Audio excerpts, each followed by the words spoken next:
Hello everyone, this is RadTechShoe and welcome to another Rad review, and in this video we are going to be looking at God of War for the PlayStation 4, the newest installment in the God of War franchise.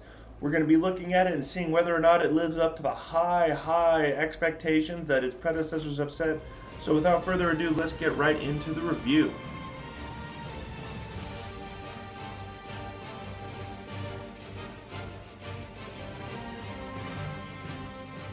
Okay, so right off the bat, this game had big shoes to fill. There were a lot of expectations going into it, and one thing that was most noticeable right off the bat was the change in the location setting.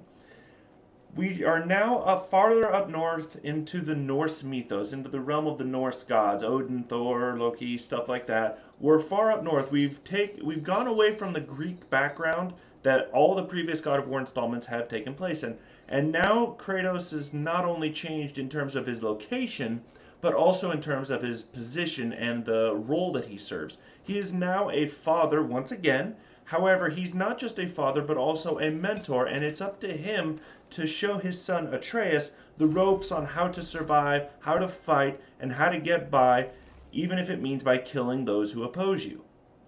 So the story starts out with Atreus and Kratos mourning the loss of their other family member, the wife and mother, and she just recently died and she has been cremated, and her last wish was to have her ashes spread off, to have her ashes, thrown off the highest point in all the realms, which happens to not be a mountain here in Midgard, but in Jotunheim, which is the realm of the giants.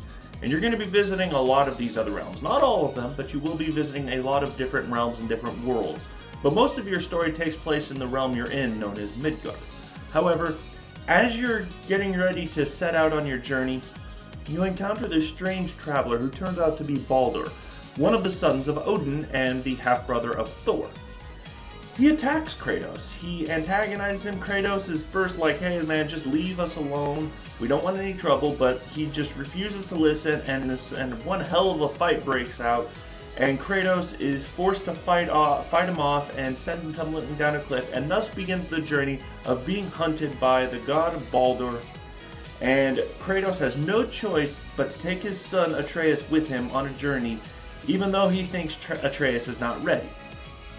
Thus begins our journey and Kratos' role as mentor in giving his expert tutelage in combat, but also in life lessons in terms of understanding how restraint is, how to control yourself, your emotions, how to use anger as a weapon and not let anger control you, but have you control your anger. These are all valuable life lessons that Kratos has to teach to Atreus in a short time, because Atreus, by Kratos' own admission, is not ready for this journey, but he has to bring him on, and he has to force him to adapt to all the harsh conditions and circumstances that Atreus is going to be put through. And as we journey throughout this, not only is this a learning experience for Atreus in terms of learning out that he is actually descended from a god and his true identity, and he has to come to terms with that. It's also a great story in that not only is it a role model, not only is Kratos the role model for Atreus, but he's also trying to use Atreus in a form of redemption. In the past, Kratos is part of a vicious cycle of sons attacking and defeating their own fathers. Kratos defeated and killed Zeus. Zeus didn't kill Kronos. It was ultimately Kratos that did it, but he did attack him and condemn Kronos to wandering in the depths of a desert until the blistering winds of sand stripped the flesh from his body. So Kratos is part of a line of sons eventually betraying and attacking their fathers. And Kratos looks to Atreus to see as maybe a hope for redemption, that Atreus could be what Kratos could not. And that is, you have the ability to break this vicious cycle of hatred and violence within the family. So we see a lot of maturation. Kratos has really changed from the violent brute that he used to be. He's still violent, but he's more controlled, more reserved. And if you haven't played the other games, you don't see how much he has changed and how much wisdom he has and how much wisdom he bestows upon Atreus, and how Atreus needs to not be so naive. Don't be deceived by kind words or gestures. Always keep your guard up. Always be aware. Always anticipate bad things happening so you can be prepared for them. Kratos really has come into a new light as a role model and as a mentor and instructor for Atreus. And even though Atreus doesn't understand all these lessons, he truly doesn't. He says he does, but he doesn't truly understand or comprehend them now in their entirety. And it's something that as you grow older, you learn. It's like the life lessons we learned as kids. Yeah, we say we heard them and understood them, but it's not until we grow older, mature more, and look back in hindsight that we truly understand the value of what we were taught as kids. This is now the story and the main interaction between Kratos and Atreus. He's really teaching him the life lessons that a mentor and a role model should, and it really does show just how much the character of Kratos has changed over time. Okay, so I don't want to spoil too much of the story because it really is a good story. It takes time and it slowly tells itself, especially with the tales that Mimir tells you. He's pretty much like the wise old sage of the land, and he pretty much tells you all the stories between the gods of the Aesir and the giants and other creatures and stuff like that. You know, when you learn so much about the lore of the game through stories and murals and depictions and stuff like that, you really do understand where they are, the type of world that they're in, and the lessons that Kratos is teaching Atreus, and the life lessons that Atreus learns the hard way, such as when Mimir tells multiple stories about all these different giants, and how most of them end tragically and terribly. And Atreus even says, you know, these are sad stories, and Mimir just says, well, yeah, most giants' tales don't end well for the giants. They're really tragic and sad. And that's really a good life lesson. Just because, you know, you might be a great person or a nice person or kind-hearted or loving or endearing, that doesn't mean that good things are happening for you. I mean, life can be harsh and cruel and unforgiving, and bad things happen to good people.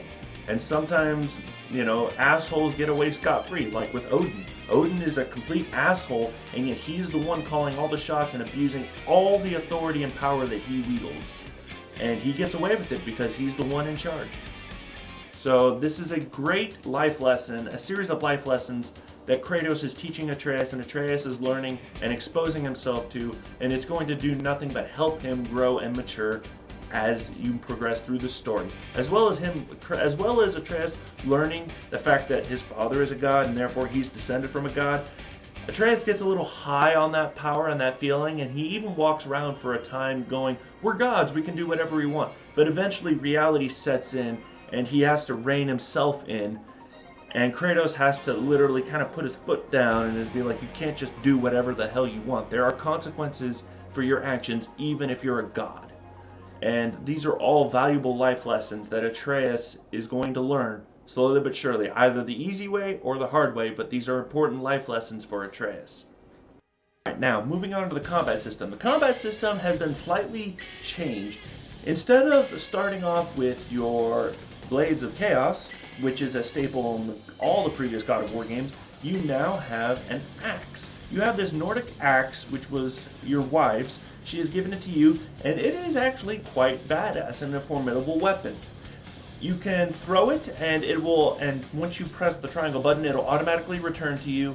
And so essentially it has like a boomerang mechanic and stuff like that, but it also is very formidable, and it utilizes the element of ice to freeze enemies, and once you power this thing up, it is formidable. Now eventually you do get the Blades of Chaos back through story events that I'm not going to reveal, don't want to spoil everything. Good story, but I don't want to spoil everything. But eventually you do make your way back to your house, get the Blades of Chaos, who utilize the element of fire. So now you have fire and ice, and you're essentially going to go throughout the realm of Midgard, as well as explore somewhat into a few other realms. You know, Muspelheim, Niflheim, Alfheim, you know, Jotunheim. You explore some of these other realms. They're not too big. Midgard, the main central hub world, is the world where 90% of everything takes place. 90% of the game and 90% of pretty much everything to do is in Midgard. So when you're traveling around from world to world using tier zone, you know, using Yggdrasil and the world gate mechanics that it offers in the central world of Midgard, in the central area, you're going to be running around and you're going to be engaging in combat with a variety of enemies, but honestly, the combat system is slightly different in terms of your perspective. Normally, you have like a true third-person perspective with the camera hovering way back far away, and you could kind of. Kratos was a little small in perspective. In this game, in the new God of War game, it's more of an over-the-shoulder perspective, third-person perspective. So you don't really see Kratos' face all that much unless you rotate the camera. But for the most part, you're running around, and this new perspective enables you to, unfortunately, get flanked easily. That's one of the things you're gonna have to get used to, is constantly using the about face mechanic, which I never do. I prefer to slowly turn because it kind of, I could always make it could be easier for me, but I always just did those regular about face because that's always what I've done. You know, just regular slowly turn left or right. But for the most part, this game's mechanics are very similar. The axe introduces a new mechanic, so if you want to try something entirely different, the axe is really good, and it is a fun alternative to the Blades of Chaos, and it also offers some interesting, ideas. You have ranged attacks with it, whereas the Blades of Chaos are more close quarters. The axe can be close and somewhat mid-range in terms of how you engage your enemies. So the combat system is pretty fluid. It can be a little wonky from time to time, but for the most part, it's solid, reliable, and the fights are brutal. Not as violent. You can't just walk up to an enemy and grapple with them and rip them in half. You have to weaken them and enable the circle button to appear over their head. Then you go over there, interact with them, and then you do the death blow to them. But the combat system has been slightly revamped, but it's still fluid and still reliable and consistent, and still just as brutal and violent as I remember. The enemies are, they're different. There's your standard regular melee enemies, then there's your enemies with shields, enemies with projectiles.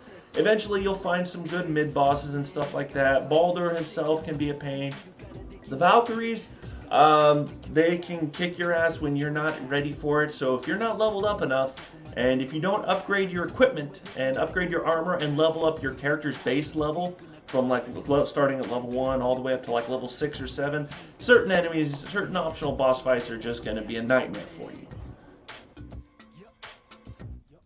Alright, moving on to the scenery and the music. The visuals of this game are truly spectacular. As with any new modern, next gen, or I guess current gen title, the visuals are nothing to scoff at. This game truly is massive, and it can take you a long time to get from one side of Midgard to the other, and along the way you're going to be constantly seeing backdrops of wondrous, breathtaking scenes, or whether you're all the way up on the top of Jotunheim and you look over the entire mountain range of dead giants. It truly is a wondrous and beautiful game. The music, okay. The music is okay. There were some moments where I was stopped to appreciate the music, like when I was in the Council of Valkyries placing all the Valkyrie helmets from all the Valkyries that I've defeated. As I was placing their helmets, the music kind of turned ambient and majestic, and I stopped to appreciate that. But for the most part, the music is okay. It's nothing truly spectacular. I'd say it's good. I'd say it's good. It's not bad. I don't really recall any songs or musics or pieces of work that sucked. But nothing truly stood out. Visually, the game stood out for me more than the audio, but the audio is not bad. It's good, but the visuals are great. Other mechanics in this game, for instance, the shot mechanic, you're encountering these two dwarfs who are brothers who are at odds with one another when you first meet both of them. They're at odds and separated. But eventually they come together and understand and work well with one another by the end of the storyline. But for the most part, the shot mechanic is pretty standard. You can upgrade, you can craft armor from resources that you find out in the wilds. You can then use other resources to upgrade that armor, and it increases the core stats, which once the stats increase enough, your character's core level increases from 1 to 2, 2 to 3, 3 to 4, and stuff like that. As you increase your strength, your vitality, your luck, your runic attacks, which is like magic and stuff like that. So as you get better equipment, your character's core level goes up as well, and then you can sell back other materials for money so that you can fund further purchases and stuff like that. The shop mechanic has some cool, aspects to it. You can buy resurrection stones, which are obviously, as the name implies, they resurrect you when you die, but you can only carry one at a time. So the shop is actually very useful. I found myself repeatedly going back there. You can get yourself some cool armor, although in my opinion, the best armor is a tie. It's a tie between the Mist armor of Niflheim or Valkyrie armor that you get from defeating all of the Valkyries. And once you get all the Valkyries, even though when you defeat the final Valkyrie, you really don't get any cool armor pieces, because you already have all 3 armor pieces. You have the chest armor, the gauntlets, and the belt, the waist armor. Once you get the Valkyrie armor is my favorite because it's a nice shiny golden. However, some people like the Mist armor, but it's up to you on which ultimate armor set piece you want. But there's a variety of other armor pieces out there that you can get. You can get the Traveler's armor piece, which are, I think are kind of like, I guess, Templar armor. I guess that's the best way to describe it. It's kind of like Templar armor. And then when you take out these elemental creatures, when you defeat them, you can use their hearts and their body parts to create golem armor pieces.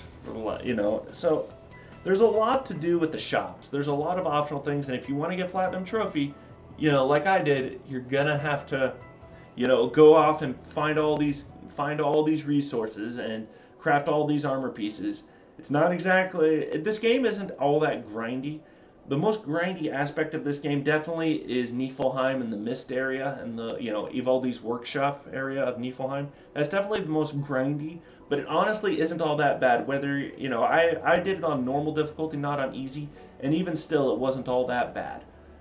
So there's a lot to do in this game, but for the most part, it's not too big. It's big in terms of size and scale, but it doesn't feel overwhelming. It doesn't feel like there's too much to do to the point where it's like, oh god.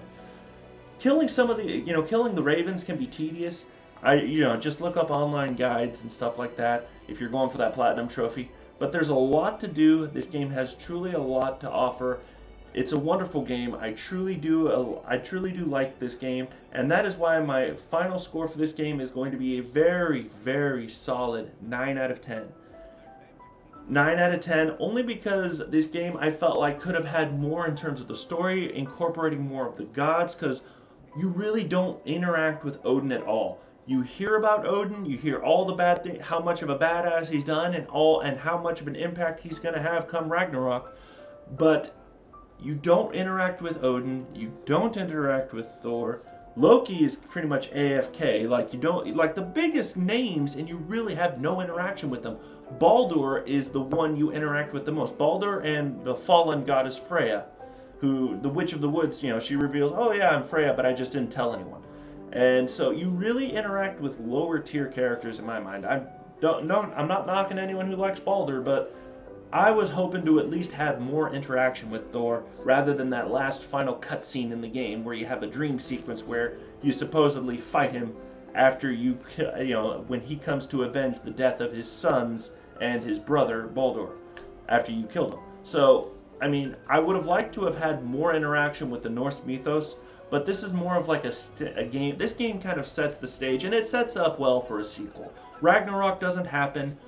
We're still leading up to the events of Ragnarok, so obviously something big is on the horizon, and I'm looking forward to another God of War game that picks up right where we left off, maybe a few weeks in the future, but after all the events, after we kill Baldur and Freya vows vengeance on us, Ragnarok is fast approaching. We've accelerated how quickly it'll get here. All the giants are dead. We've yet to encounter Thor and Odin directly. There's a lot of sequel potential here. I'm looking forward to it. But as of right now, because this game by itself, even though it sets itself up for a sequel, I still can only give it a 9 out of 10. Some of the enemies and boss fights were rather annoying, and the mechanics around some enemies were really stupid, and I didn't like it. Like the Dark Elves from Alfheim, I wasn't a fan of fighting those things. They got really annoying real fast. So because of some story and lore potential that we could have been exposed to more of, and certain boss fights being very tedious and frustrating, I can't give it a 10 out of 10. I give it a 9 out of 10. But hey, this game is still amazing, and I strongly recommend to anyone, pick up this game and play it. And if you really want to give the characters justice and you really want to get a feel for the lore of the story and truly understand the emotional impact of Kratos and what he has been through, I also suggest you play the other games as well. Play all the other God of War games before this one if you can. If you can't, hey, whatever, but still go back and play the other titles before you play this one, if possible, or at the very least play them after this, and you'll truly understand where the starting point for Kratos, where he's been, what he's been through, and it really does this game justice. I think if you've played the other God of War games before you play this one, it truly does this game more justice than if you did it the other way around. But anyway, that's going to do it for my review of God of War. An awesome game. I strongly recommend it to any and everyone. It's an amazing title, and I look forward to any future sequels or any other future installments in the franchise. This game was truly amazing and fantastic, and that's going to do it for my rad review. I thank you all for joining. Please don't forget to like, comment, subscribe, hit the notification, the bell icon down below. Stay notified for when I do reviews or when I go live on YouTube. I also will have a link to my Twitch. I'm doing more live streams. I'm going to be doing some live streaming of the Devil May Cry HD Remastered Collection for the PS4, Devil May Cry 1, 2, and 3. I'm going to be doing those on Twitch sometime in the near future. Stay tuned for that. Thank you all very much once again for watching. Please subscribe, stay tuned for more, and I will see you guys all next time.